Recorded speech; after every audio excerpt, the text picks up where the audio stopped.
में बीजेपी ने तीसरी बार सरकार बनाई, इतिहास रचा और इस दौरान मुख्यमंत्री के तौर पर बतौर मुख्यमंत्री नायब सिंह सैनी ने दूसरी बार शपथ ली। बता दें कि अभी तक सबकी निगाहें इसी बात पर टिकी हुई थी कि कौन होगा मंत्रिमंडल में शामिल, कौन से वो ऐसे नाम जिनको मंत्रिमंडल में जगह दी जाएगी।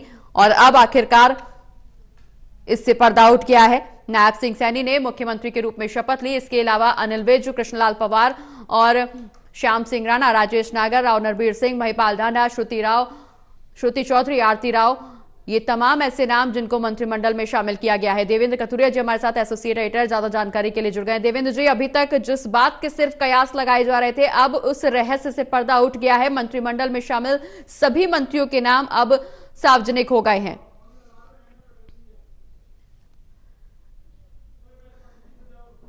तो देवेंद्र जी से बातचीत करेंगे, लेकिन इस बीच हमारे साथ एसोसिएट एडिटर प्रदीप कुमार जी भी लगातार बने हुए हैं। प्रदीप जी, अनिल विज को लेकर के यहां पर चर्चाएं की जा रही थी, लगातार इस बात का जिक्र किया जा रहा था कि मंत्रिमंडल में किसे शामिल किया जाएगा। अब आखिरकार ये तमाम ऐसे नाम शामिल कर लिए गए हैं मंत्रिमंडल में जिनको जगह मिली है। अरविंद शर्मा और इसके अलावा अनिल विज को लेकर के संशय था, लेकिन अनिल विज को भी मंत्रिमंडल में शामिल किया गया।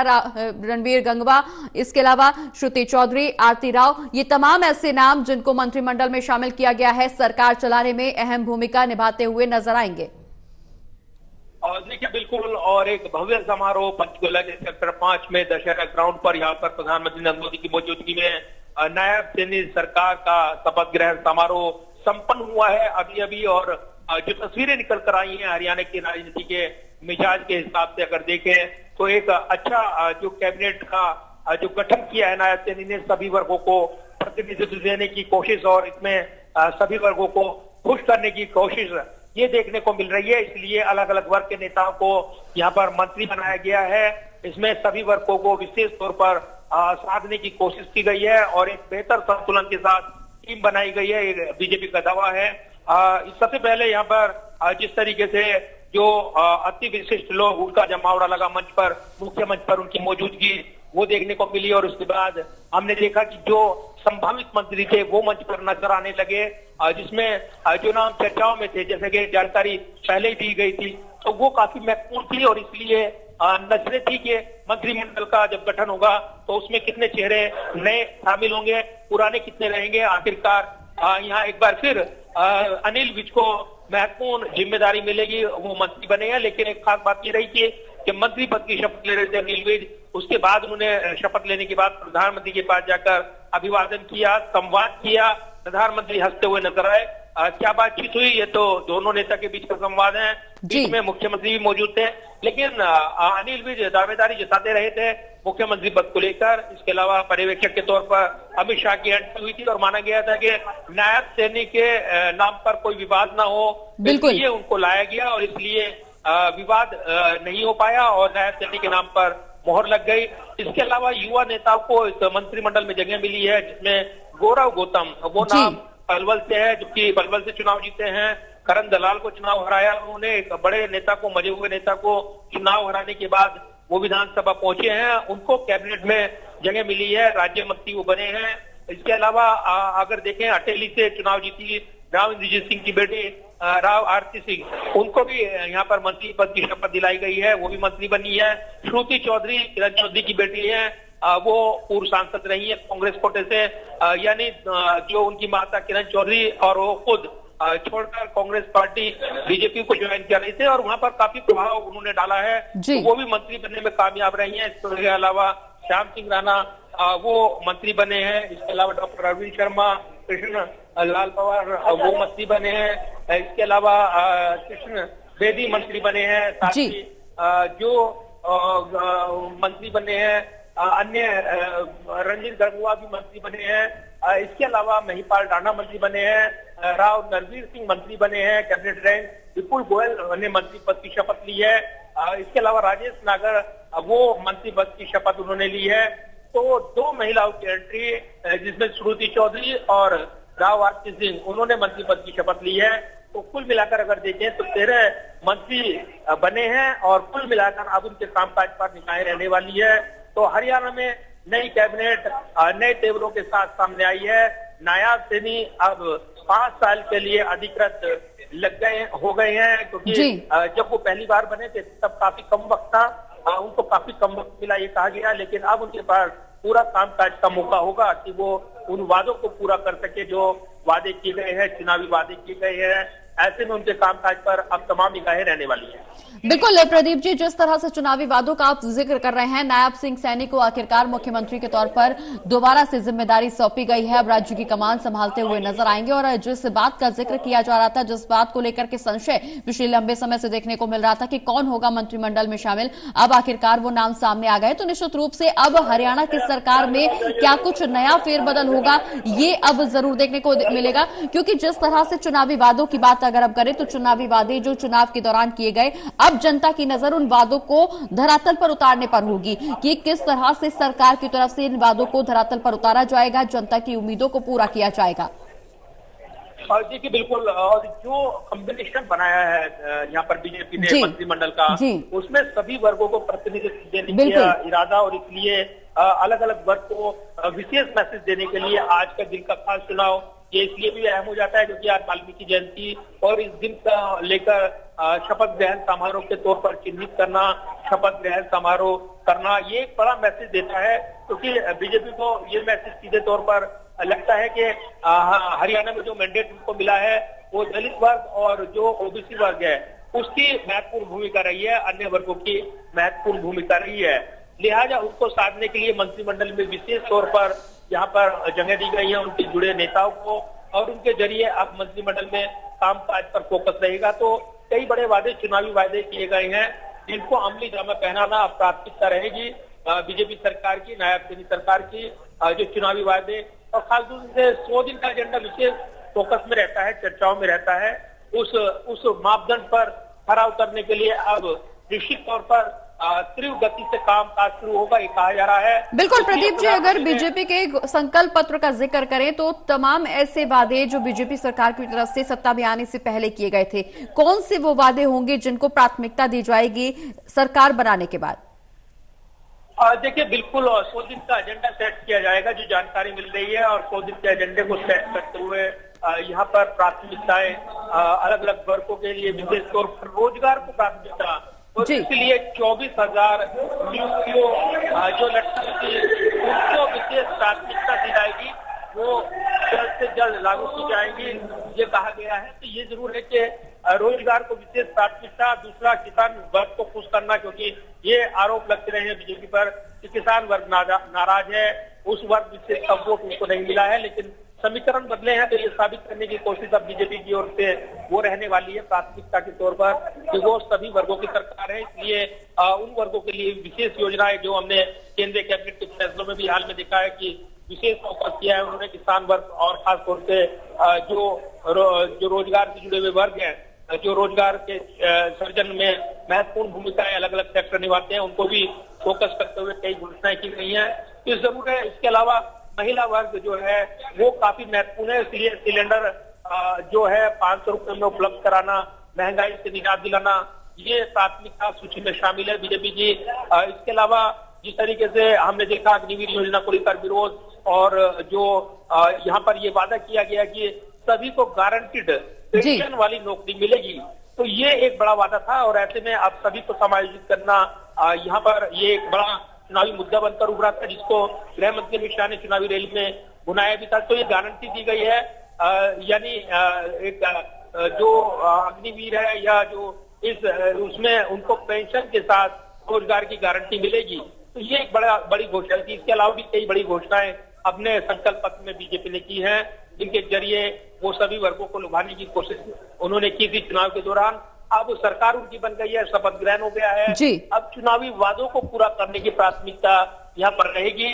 तमाम वादे हैं, इरादे हैं जो नायब सिंह सरकार जता रही है। बिल्कुल प्रदीप जी, तमाम वादे, तमाम दावे यहाँ पर सरकार में आने से पहले जरूर किए गए नायब सिंह सैनी की तरफ से, बीजेपी आलाकमान की तरफ से, और अब इन वादों को धरातल पर उतारना, इनको अमलीजामा पहनाना बीजेपी की सरकार में ये प्राथमिकता जरूर मानी जा रही है। लेकिन इस बीच अगर हम विधानसभा चुनाव का जिक्र करें तो हरियाणा के विधानसभा चुनाव संपन्न हो गए, बीजेपी ने इतिहास रचकर सरकार बना ली है, लेकिन अन्य राज्यों में विधानसभा चुनाव होने हैं।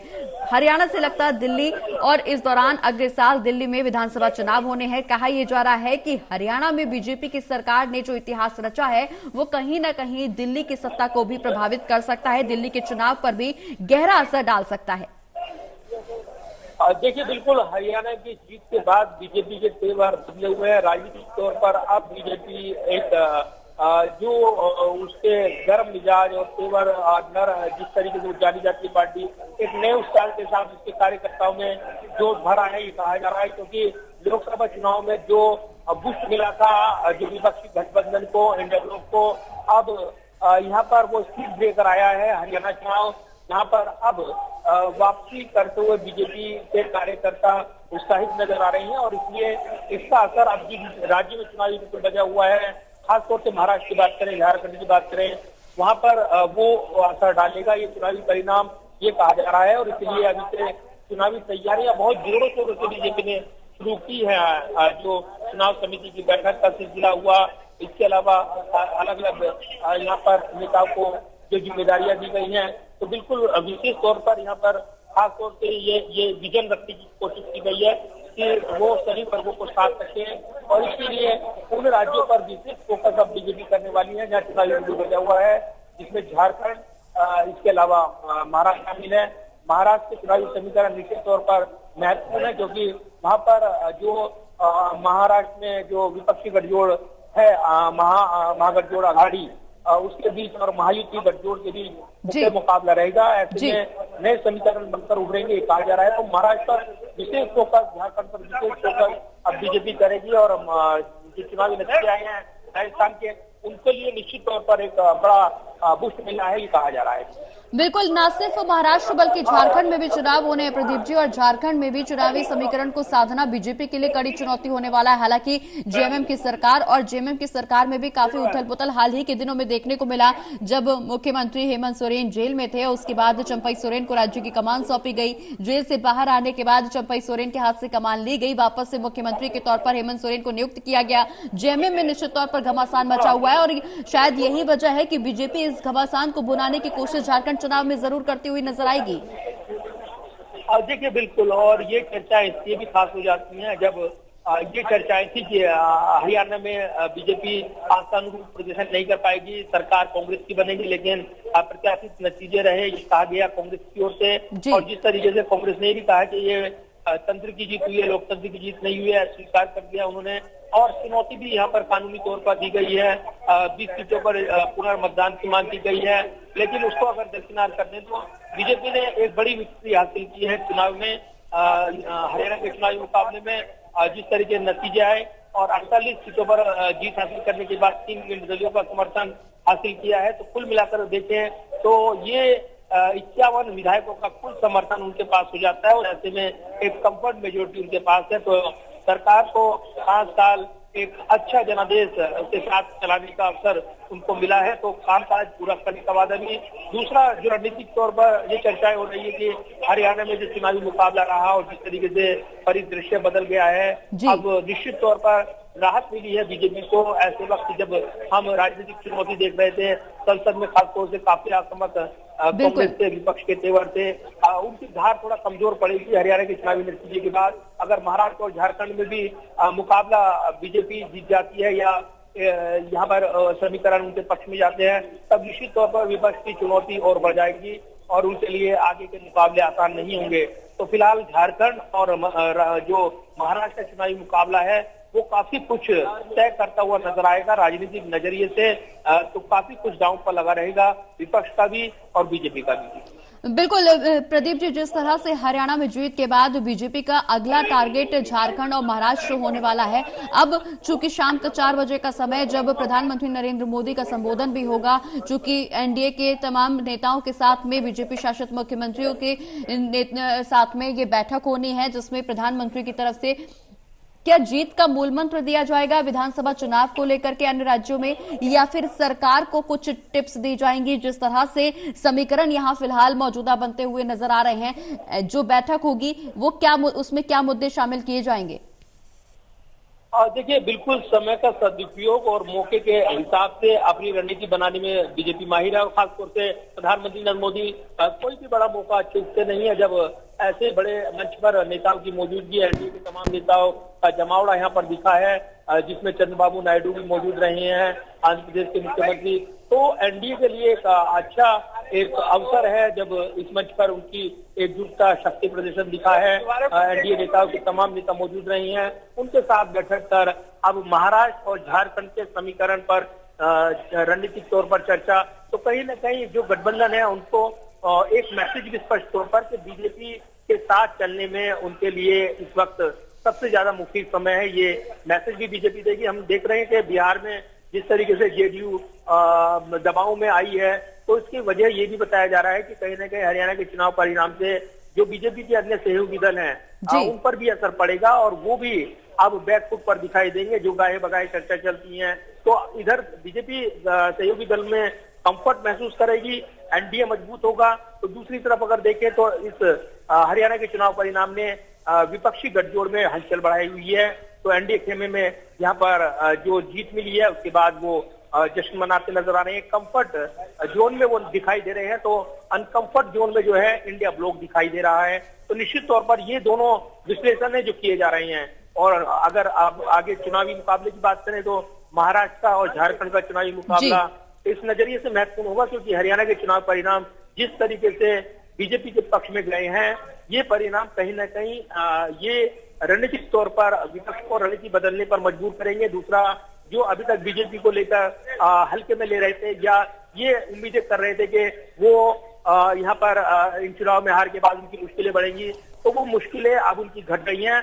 बीजेपी निश्चित तौर पर एक मजबूत दावेदार इन राज्यों में बिल्कुल प्रदीप जी, फिलहाल बीजेपी बिल्कुल निश्चित तौर पर मजबूत पार्टी के रूप में न सिर्फ हरियाणा में बल्कि देश में भी नजर आ रही है। हालांकि हरियाणा के जो चुनावी नतीजे सामने आए और जिस तरह से शपथ ग्रहण समारोह को भव्य बनाया गया, निश्चित तौर पर न सिर्फ ये अन्य राज्यों के विधानसभा चुनाव को साधने की एक रणनीति का हिस्सा है, बल्कि कहीं न कहीं केंद्र को मजबूती प्रदान करना भी इसमें शामिल किया गया है। देखिए, बिल्कुल प्रगति में यहाँ ये बताना चाहूंगा कि जिस तरीके से हमने देखा कि जो लोकसभा चुनाव के परिणाम आए और हरियाणा के चुनावी मुकाबले की बात करें तो उसमें 5-5 का मुकाबला बराबरी पर छूटा और ये कहा गया कि एक तरफा मुकाबला होगा विधानसभा चुनाव का, जिसमें कांग्रेस के पक्ष में माहौल देखने को लगातार चर्चाएं की गई। लेकिन दूसरी तरफ जैसे ही बाजी पलटी है तो अब ये जरूर कहा जा रहा है कि ये अनुमान लगा नहीं पाए, ना तो एग्जिट पोल लगा पाए, ना राजनीतिक पंडित अनुमान लगा पाए। जमीनी हालात बदले हुए थे और इसलिए एन वक्त पर उन लोगों ने खासतौर से जो अन्य वर्ग की बात की जाती है उन्होंने यहाँ पर पासा पलट दिया और इसी वर्ग को साधने के लिए जो जन कल्याणकारी योजनाएं और जो अन्य फोकस है बीजेपी के, उस पर लगातार यहाँ पर फोकस किया जाता है। उसके बलबूते वो सत्ता में लौटते हैं, तो उसी पर वो कमोबेश आगे बढ़ेंगे ये कहा जा रहा है। तो ये रणनीतिक काट इसकी क्या होगी विपक्ष के पास, ये बड़ी चुनौती है और इसलिए इसी काट के लिए उन्हें और परिश्रम करना होगा और मेहनत करनी होगी, क्योंकि बीजेपी जो माइक्रो मैनेजमेंट करने में माहिर पार्टी मानी जाती है, उसके मुकाबले अभी फिलहाल जो माइक्रो मैनेजमेंट करने में पार्टी पीछे छूट रही है विपक्षी, उसका फायदा बीजेपी को मिलता है। और यही वजह है कि वो यहाँ पर एक नई रणनीति के साथ हर चुनावी मुकाबले में ऐन वक्त पर कुछ ऐसा राजनीतिक गेम होता है कि वो बदल जाता है, मैदान बदल जाता है, समीकरण बदल जाते हैं। और हरियाणा के चुनावी मुकाबले ने निश्चित तौर पर केंद्र के स्तर पर बीजेपी को बड़ी राहत दी है। जो विपक्षी गठजोड़ लोकसभा चुनाव में मजबूती के साथ उभर कर आया था और हमलावर थे राहुल गांधी संसद में, अब वो हरियाणा के स्पीड ब्रेकर के बाद विपक्षी गठजोड़ की स्पीड वो कमजोर पड़ेगी और इसीलिए कहा जा रहा है कि ये स्पीड कमजोर पड़ने का असर केंद्र में ये होगा कि बीजेपी को इसका लाभ मिलेगा और विपक्ष को इसका नुकसान उठाना पड़ेगा। बिल्कुल प्रदीप जी, निश्चित तौर पर बीजेपी को लाभ मिलेगा, लेकिन इस बात को भी दरकिनार नहीं किया जा सकता कि सरकार की भूमिका सराहनीय तभी होती है जब विपक्ष चुनौतीपूर्ण स्थिति में हो। चूंकि अगर हरियाणा का जिक्र करें तो बीजेपी की जो भूमिका रही, बीजेपी ने सरकार बनाई, हैट्रिक ली और इस दौरान इतिहास रचा। लेकिन अगर कांग्रेस का जिक्र करें तो कहा यह जा रहा था कि भूपेंद्र सिंह हुड्डा के लिए ये करो या मरो वाली स्थिति है चुनाव की। लेकिन ऐसे में जब कांग्रेस बैकफुट पर गई, चुनावी समीकरण में हार का सामना देखने को मिला कांग्रेस को, तो अब अगली रणनीति विपक्ष की क्या कुछ होने वाली है? चूंकि सरकार तो नायाब सिंह सैनी की बन गई है, अब विपक्ष क्या कुछ भूमिका का निर्वहन करता हुआ नजर आएगा? चूंकि कहा यह भी जा रहा है कि नेता विपक्ष को लेकर के बैठक होनी है कांग्रेस की, उसमें क्या कुछ मुद्दे यहां पर सेट किए जाएंगे, क्या कुछ रणनीति आगे की बनाई जाएगी विपक्ष की तरफ से? और देखिए बिल्कुल कल बैठक होनी है। 18 तारीख को ये बैठक बुलाई गई है। चंडीगढ़ में बैठक होगी। कांग्रेस विधायक दल का नेता चुना जाना है। उसके पहले भूपेंद्र सिंह हुड्डा के दिल्ली आवास पर जिस तरीके से जो नवनिर्वाचित कांग्रेस विधायकों का जमावड़ा एक शक्ति बने से ये माना गया। कहीं ना कहीं ये मैसेज दिया गया कि जो पूर्व मुख्यमंत्री भूपेंद्र सिंह हुड्डा के समर्थक विधायक जीत कर आए हैं, वो उनका साथ खड़े हैं मजबूती के साथ हार के बावजूद। दूसरा, विपक्षी खेमे के लिए अब हार से उभरकर आगे बढ़ने का रास्ता बचता है और उसमें उनको साबित करना है महाराष्ट्र के चुनावी मुकाबले में अपने आप को झारखंड के चुनावी मुकाबले में। अगर रणनीतिक तौर पर यहाँ पर एक बेहतर तालमेल के साथ विपक्षी गठजोड़ लड़ता है तभी वो इस चुनौती से पार जा पाएगा, नहीं तो उसकी मुश्किलें बढ़ेंगी। ये भी कहा जा रहा है कि ये जो झारखंड और महाराष्ट्र का मुकाबला है वो अगर 2-0 से विपक्ष के खिलाफ जाता है तो विपक्ष की मुश्किलें बढ़ेंगी। अगर 1-1 से भी बराबरी पर रहता है तो बीजेपी फायदे में रहेगी। तो ये जरूर है कि महाराष्ट्र और झारखंड का चुनावी मुकाबला अब यहाँ पर निश्चित तौर पर आसान नहीं रहने वाला है। जहाँ पर महाराष्ट्र की बात करें तो बीजेपी गठजोड़ की सरकार है, जहाँ पर शिंदे गुट के साथ उनका तालमेल है, तो वहाँ पर सरकार बरकरार रखने की चुनौती है। तो झारखंड में हेमंत सोरेन और जो महागठजोड़ की सरकार है वहाँ पर सत्ता बदलने की चुनौती बीजेपी के सामने, तो विपक्षी सरकार बचाने की चुनौती। तो हरियाणा के जीत के बाद बीजेपी एक नए मोड में है, एक्टिव मोड में, अलग तरीके मोड में देखने को मिल रही है। तो विपक्षी गठजोड़ की रणनीति अब दांव पर लगी है झारखंड और महाराष्ट्र के चुनावी मुकाबले में, और इसलिए उसकी परख के बाद ये कह पाना आसान होगा कि कितना किसने क्या सीखा है, इस चुनावी सबक क्या लिया है हरियाणा के चुनावी परिणाम से। एक खास बात का जिक्र जरूर करना चाहूंगा प्रगति के, अखिलेश यादव ने जिक्र किया जब जम्मू कश्मीर में शपथ ग्रहण समारोह के बाद ये सवाल उनसे पूछा गया था, तब उन्होंने कहा था कि कोई भी दल चुनाव को हल्के में ना ले, ये हरियाणा का चुनाव परिणाम बताता है। यानी इशारा साफ तौर पर कांग्रेस को नसीहत देने का था, क्योंकि कांग्रेस जहां सीधे मुकाबले में यहाँ पर हरियाणा में चुनाव हार गई बीजेपी से, तो वहीं दूसरी तरफ जम्मू कश्मीर में भी बहुत अच्छा प्रदर्शन नहीं रहा। और चुनाव के दौरान ही हमने देखा कि उमर अब्दुल्ला ने चुनावी कैंपेन को लेकर भी नाराजगी जाहिर की थी, और जब ये नाराजगी हमने देखी है तो जम्मू कश्मीर में यही वजह है कि अभी तक कांग्रेस के कोटे का कोई मंत्री वहां पर शपथ लेता नजर नहीं आया है। तो ये जरूर है कि अब कांग्रेस को मंथन करने की जरूरत है कि वो इस नतीजे से क्या सबक लेती है, और अगर यहाँ पर बदलाव और अगर नई कड़ियां जोड़ती है में चुनावी नतीजे सामने आए वो लगातार इस स्थिति को स्पष्ट कर रहे हैं, इस तस्वीर को बयां कर रहे हैं। और जिस तरह से राजनेताओं के यहाँ पर बयान सामने आए, कांग्रेस को निश्चित रूप से आत्ममंथन करने की जरूरत है, क्योंकि ओवर कॉन्फिडेंस के चलते जो हरियाणा में स्थिति कांग्रेस की बनी वो अब अन्य राज्यों में ना बने। इसको लेकर के कांग्रेस को अपने स्तर पर पार्टी की समीक्षा करने की जरूरत है। बहुत बहुत शुक्रिया प्रदीप जी, ये तमाम जानकारी हमारे दर्शकों तक पहुंचाने के लिए।